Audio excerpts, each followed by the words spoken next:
happens 100,000 times a year in America, according to the CDC. A pregnancy develops outside the uterus. It's called an ectopic pregnancy, and it's just the kind of crisis at the heart of the latest moves by the Biden administration when it comes to abortion rights in the wake of the latest Supreme Court decision on Roe v. Wade. As you just heard, California's former Attorney General Xavier Becerra, who now leads the U.S. Department of Health and Human Services, told all hospitals Monday that when a mother's life is at risk, an abortion should be performed regardless of what the state's new stance on the procedure is. Here to walk us through this delicate dance between state and federal authority is constitutional law professor at the McGeorge School of Law and former Supreme Court clerk Leslie Jacobs. Good morning to you. Good morning to you. When the president spoke out Friday as he issued his executive order on abortion, he acknowledged that he alone cannot do very much to reverse or mitigate the Supreme Court's decision to overturn Roe v. Wade. But yesterday, on the first business day after the order, here comes this edict to hospitals. Many of the states that had trigger laws ready to go if Roe was reversed, laws that would ban abortion in individual states if abortion fell federally, and that's about 26 states, had provisions in their laws that did not provide for any exceptions, even when the life of the mother was at risk. So what's at play here? Well, to be clear, the president didn't issue an edict. What he did is he directed an agency under his control that manages health to issue a clarification of law that's been in existence since 1986. And so what we see in this clarification is it making about 3 points. Number one, this law exists and has been there a long time. What it requires, which is that emergency room doctors give emergency treatment that is required to people who walk through their doors. And what's always been true since the Constitution was written, valid federal law prevails over state law.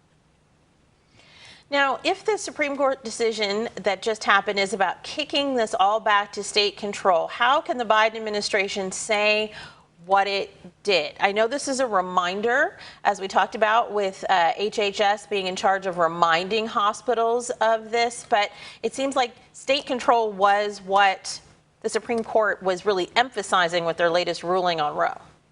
Yes, the Supreme Court was emphasizing that states can pass rules restricting abortion to the extent they have the legal authority to do so.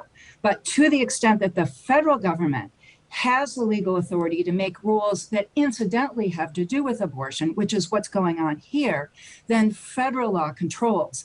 So the point here, what the law requires, this was enacted in 1986, and the point of it is that hospitals can't turn away patients who show up just because they can't pay.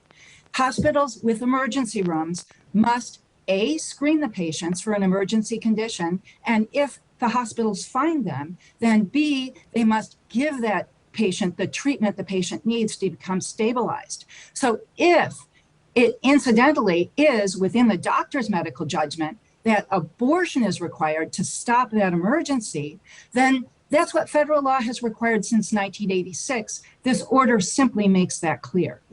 And the order that we're talking about, or the law that we're talking about, is Mtala, and it deals with the emergency treatment. Now, I have to ask you, if a doctor is in one of these states that says, you know, we have no exceptions, and this federal law that's been in place since 1986, this reminder has gone out, and they decide to go ahead and perform what they consider to be a life-saving treatment in the moment, does the federal government have an obligation to step in and protect them if the state tries to go after them? No, the federal government wouldn't have an obligation to step in. The point is that that person, the doctor, would be able to raise federal law as a defense. So this isn't a panacea for doctors who currently, their problem is that actually all states, to my knowledge, still have an exception to protect the life of the mother. But the problem for the doctors is that when the pregnant people come in, it's not usually 100%, oh, for sure she's going to die. It's a risk assessment. And it's, do we wait longer? What treatments are available? Which ones are the best ones? And how much risk should we tolerate? And so what this law makes clear is that to the extent that it applies, which is to emergency room doctors, then the federal rule that the doctor's judgment controls applies, and that should give the doctors some leeway and some solace that in fact they can use their judgment and not be concerned about what a prosecutor might say. Was that necessary? How likely does it have to be that she would die? 50%? Can you show me proof? That's what this is about. And conversely then, if a doctor is supposed to be empowered by this to make their own judgment, could doctors be prosecuted federally if they're in one of these states that has banned abortions with no exceptions, and then they don't perform one in a situation like complications from pregnancy loss, from miscarriage, which may not be as clear-cut as an ectopic pregnancy? Well, this law doesn't provide the basis for prosecution. The remedies that the federal government could pursue is fines against hospitals or doctors who do not do something that in their medical judgment they thought was necessary. Or they could take away Medicare funding from the hospital. But what the clarification makes clear as well, and that's always existed, is that individual patients can bring individual lawsuits saying that you have a standard of care, doctor, that you needed to follow and you didn't follow it in my case. And so the patient could then raise the federal law and say, and I showed up in an emergency room and you didn't follow your medical judgment and do an abortion when it would have protected me. Thank you so much for joining us this morning to talk about this new wrinkle. We know things really haven't changed in California, but this will potentially change the landscape with this reminder that has been sent out by HHS about this new landscape that we have when it comes to abortion across the country. Thank you so much. Happy to be here. It's all very complicated. Yes, it definitely is, and we appreciate your insight always.